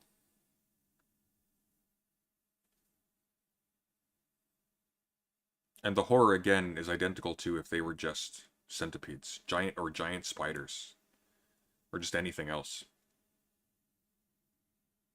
And it's not even the loss of identity anymore, because in the early Romero, not in Dawn of the Dead, in Night of the Living Dead, you're already dead by the time you transform into a zombie. So, like, your identity's already gone in that sense. You're not talking about, like, a hijacking of a human mind, and turning it into something else. You're talking about the hijacking of an already vacant human body, which is less disturbing.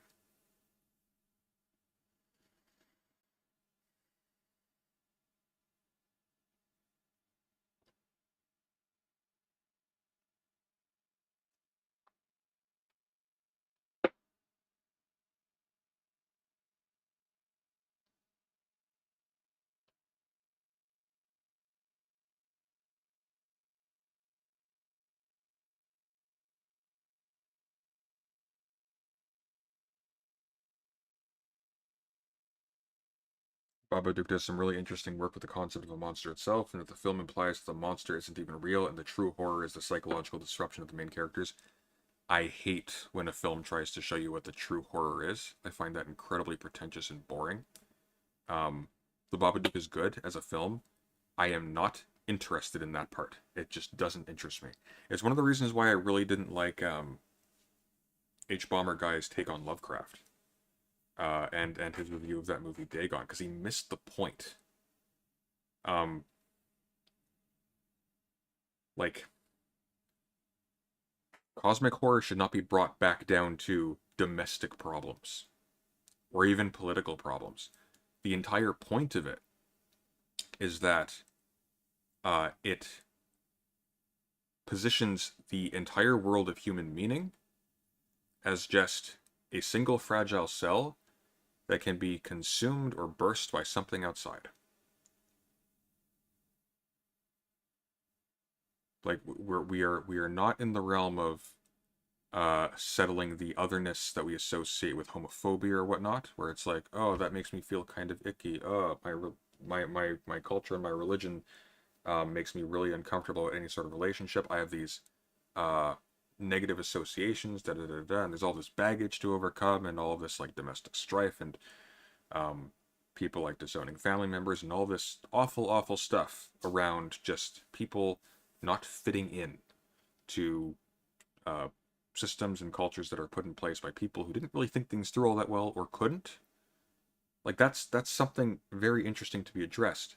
Cosmic horror is not where you do so, because a gay person is not a deep one.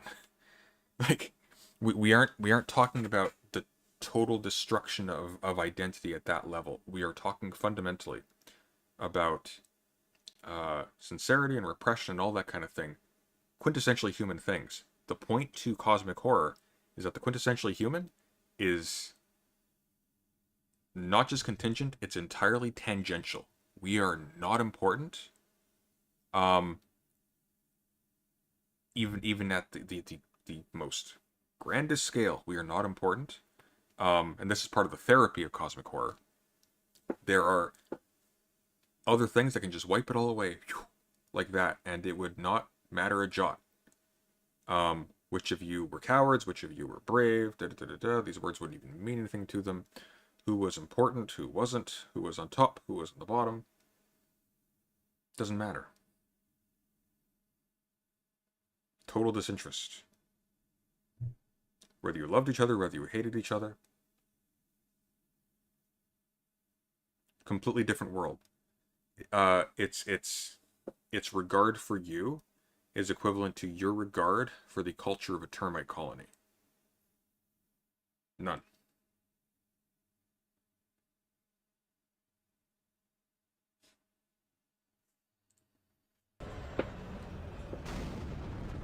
Is that it? You got it? Oh my god. You got it! That's the piece we need. Get to the crew deck.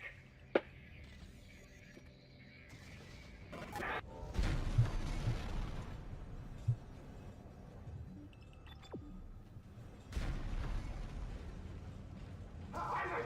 Over here! I've been trying to reach you. My comm was out. Got the singularity code. That's our ticket out of here. Get that code, Mr.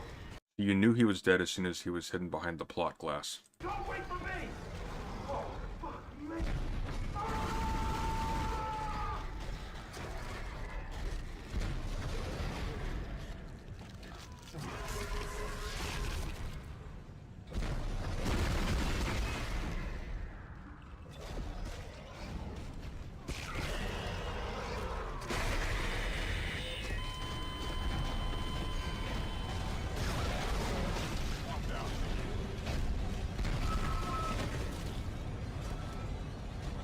See, I don't like that. So it picks him up, it examines him for signs of life, and then it throws him aside. That's not a zombie. That's an intelligent creature. And again, like, it's the game loses focus. It's like, is this a mindless emanation from a larger organism, which it is?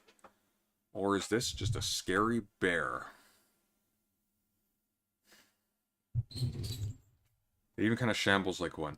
And I feel like I feel like the designers of this game had a lot of trouble differentiating between the shape of the creature and the essence of the creature. Because again, like, it should reflect the environment and the world that it is suited to. But what that is seems to depend entirely upon the shape of the thing. But that shouldn't matter, because these aren't creatures that evolved individually in an environment to be hunters or prey or carrion feeders or whatever. These are themselves just like the most extreme parts of a much larger organism. They shouldn't be acting like bears or raptors or things. They should be acting in a uniform way that signals to you that the relevant part of their adaptability is not at this level. These are the claws, nails, and teeth of the thing, but that's all they are.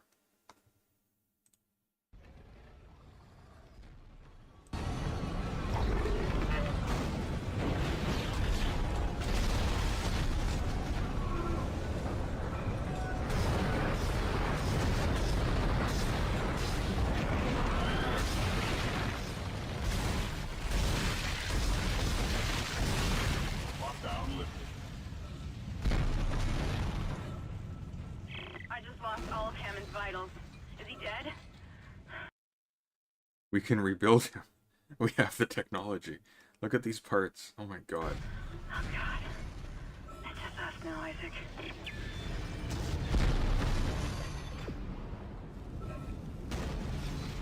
Warning. Catastrophic failure of fuel containment.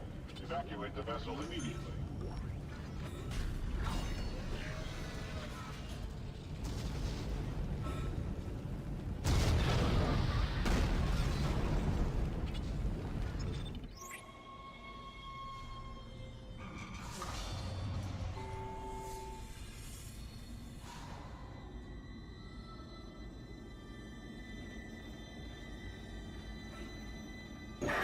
I've located the shuttle Hammond found. Shit. No good. That shuttle's brain dead.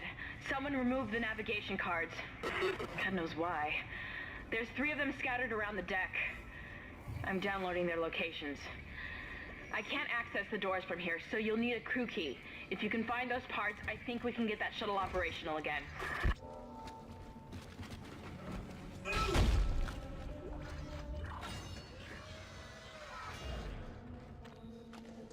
What do you cling to when all must seem so utterly hopeless around you?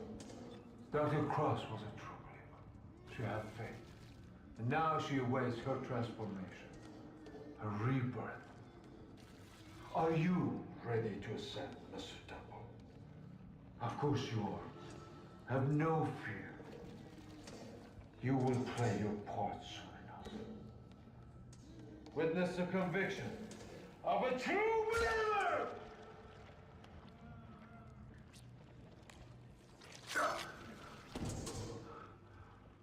They're ready. What kind of syringe is that, and why the hell does he have it? That's my immediate question. Thank you. Embrace them!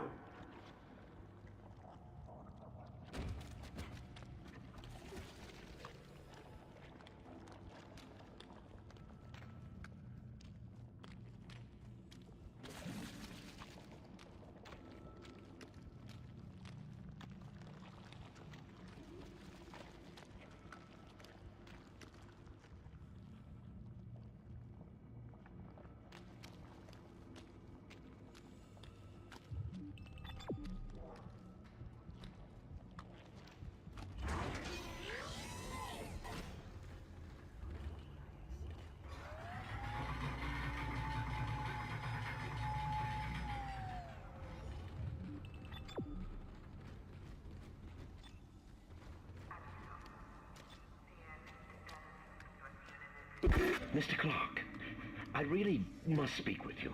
I'm very close to your position, and I know you want to hear what I have to say. can explain all this. So what happened? When you have the nav cards, I'll let you into the security station. We must talk. Hurry.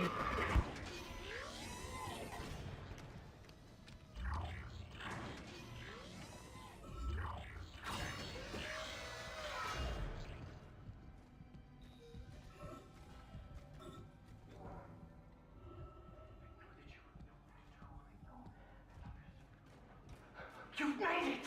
Oh, thank God you made it. I've been following your progress. I know you want to repair the executive shuttle and leave this place, but escape is impossible at this point. The shuttle shock point drive is destroyed. No.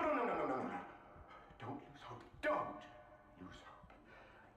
At first, I lost hope. I tried to scuttle the ship, sabotage the systems. But Amelia, she changed things. The church, they think the marker is divine, but they don't know what's happened here, what's been released. Look. Look at this.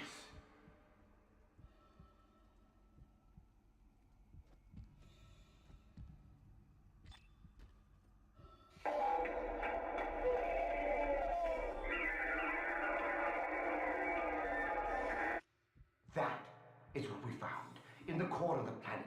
Mercer calls it the hive mind. It's the source, controlling the necromorphs telepathically. We were so stupid! But Amelia, she knew it could be stopped by returning the marker to the planet. The marker was containing it within the planet. Return the marker and seal the hive mind. Please. I'm sorry, Amelia. I bear much of the responsibility for this tragedy. Now, I must take responsibility for ending it. Atone for my sins. But you can help me. If you repair the shuttle and bring the marker back on board, we can end this forever.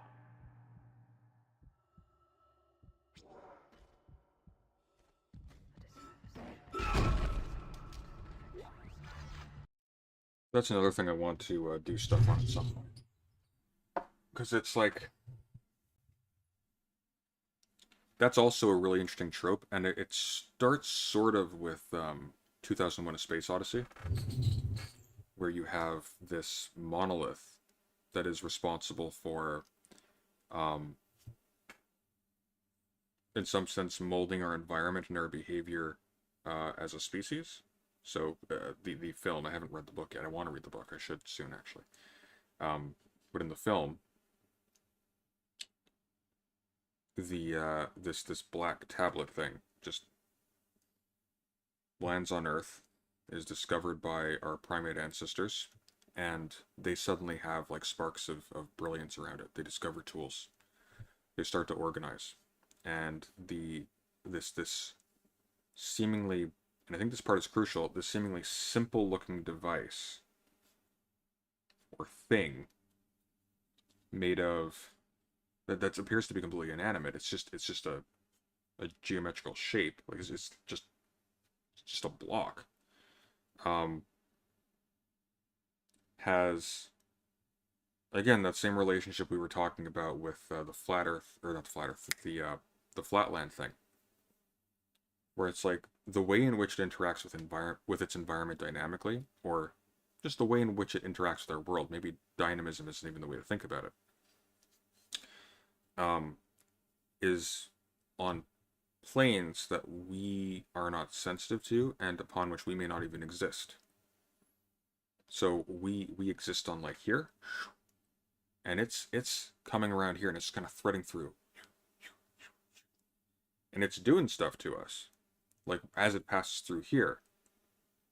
But the connecting fiber between this happening and this happening and this happening and this happening is way out here. And it's so far beyond us that we can't even describe it. Because notice I'm using a spatial description. But that's obviously not accurate, because that's the world we inhabit. That's the condition of our experience, is precisely the mode of being that I'm just describing when I'm talking about something that exists entirely beyond us, and that's the point.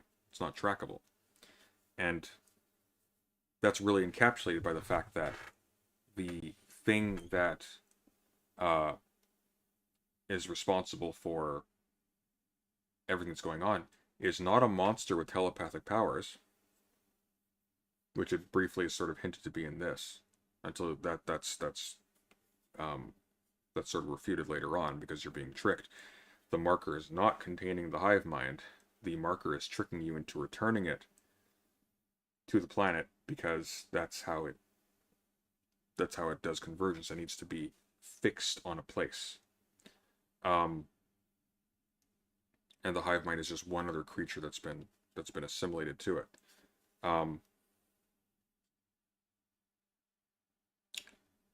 It's not like some monster. It's just an object. It's just an inanimate object that you fear because it's sort of like the Ark of the Covenant. Like, it's just a physical object. But sort of like the lighthouse in Annihilation. So in Annihilation, there's a lighthouse in the zone that they're exploring, and the main character is constantly gets this weird sense in the back of her mind that this is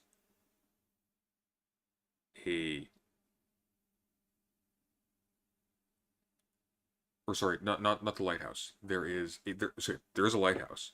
Then there's another area with a spiral descent that they go to. And she keeps conceiving of it as a tower despite the fact that it's underground. Because it is actually the lighthouse. It's like a weird mirror extension of the lighthouse.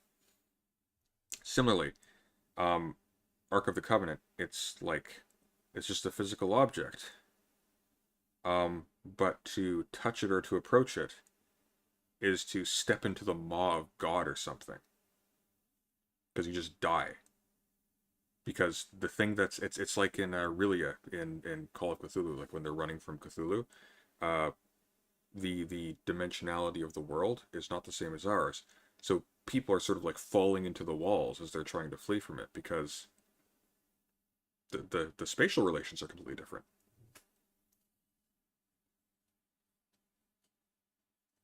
Similar, like what this is doing to you in this is it's not really trackable. Although it also kind of is, because the writing's a bit dumb, so there's like, oh, there's a signal coming out or something. You know.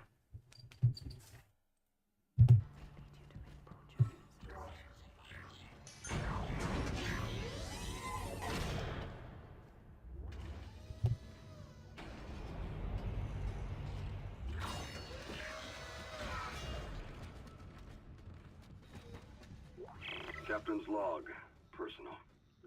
I want to set the record straight. By the time this log is heard, my actions will have been vindicated. I'm a unitologist.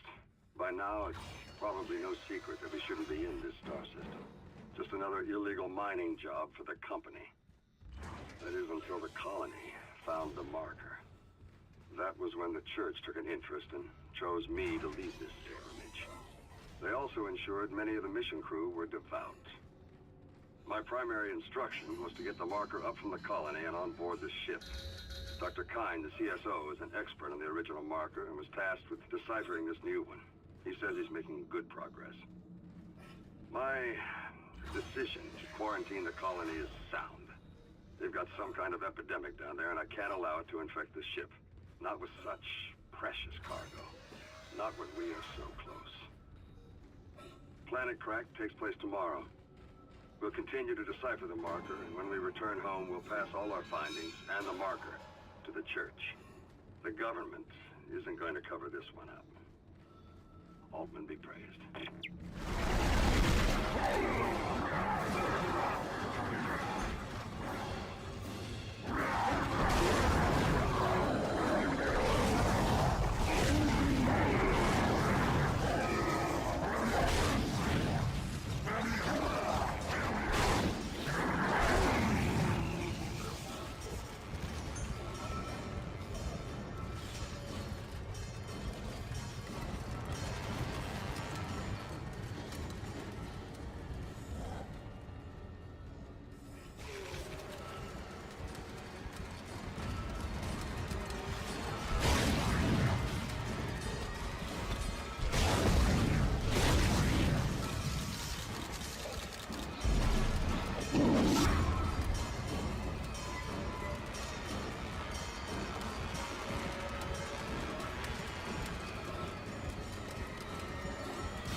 Alright, my dude, let's use emergency here.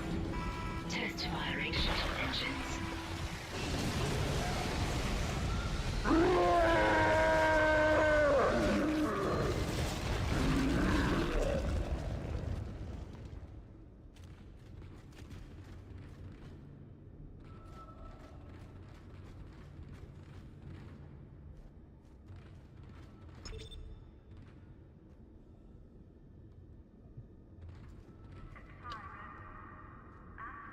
It works.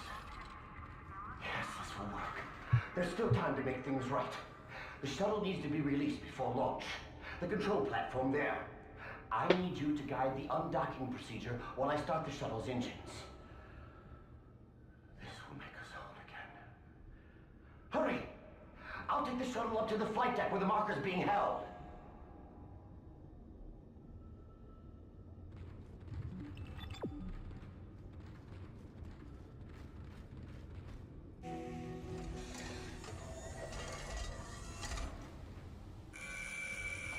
Shuttle locks disengaged.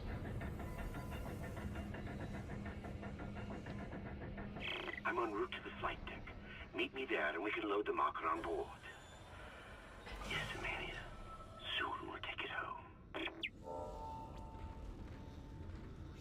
I don't know if Kine is crazy or not, but we need that shuttle. Let's keep him on our side. For now.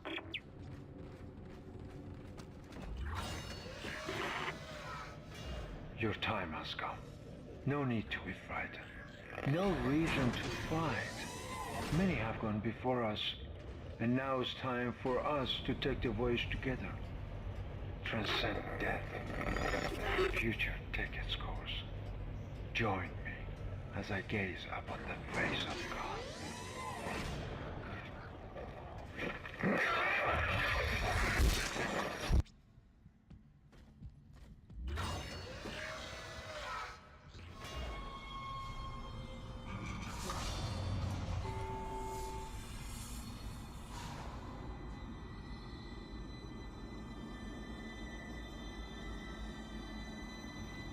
Mr. Clark, I'm approaching the shuttle hangar. You must find your way to the cargo bay. The marker, it's being stored in there. There's a cargo loading lift there you can use to deliver the marker up to the hangar.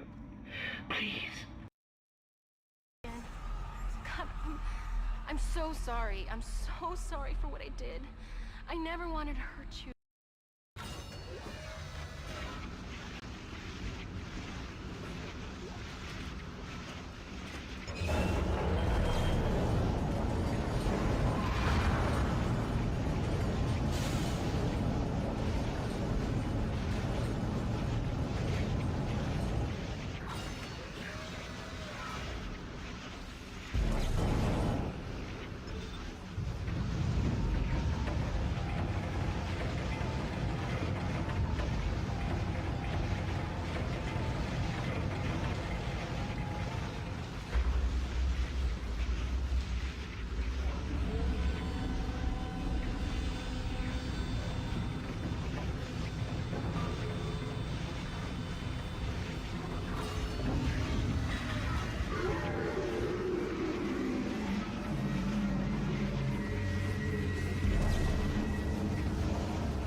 And this is where we get the intersection between zombie horror and squid horror. Why? Because squids, as they are depicted in fiction, are very interesting for a very particular reason.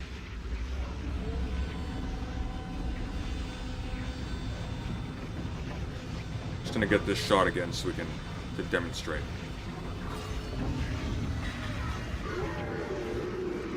The scale of it, and the nature of its sort of dispersed way of interacting with the environment, is that it's an environmental hazard, like a zombie is.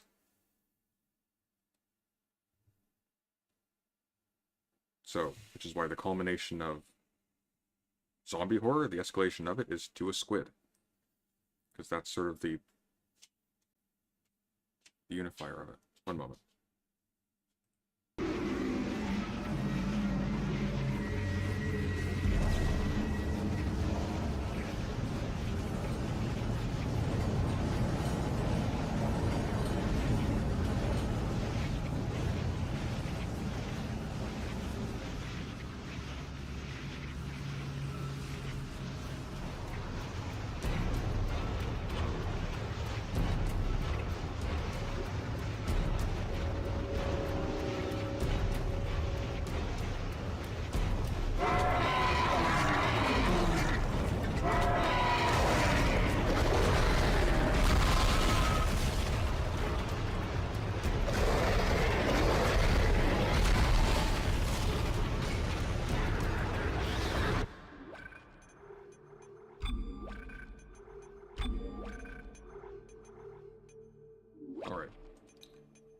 think we may call it here for tonight. It's getting kind of late, and I am dealing with a sick person, so we will do things soon.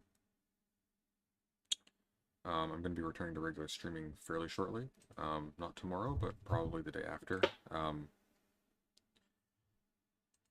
Let's see here quickly.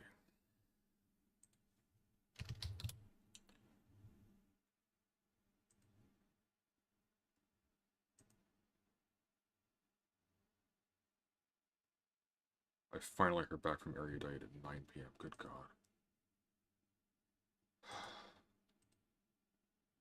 Tedious.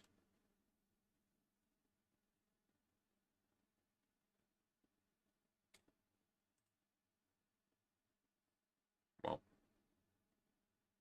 we'll see. I will respond with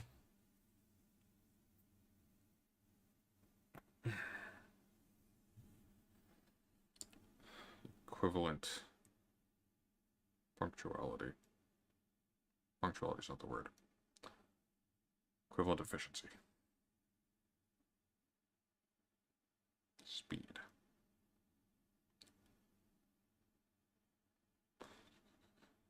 Alright. Have a good night, everyone. And take care.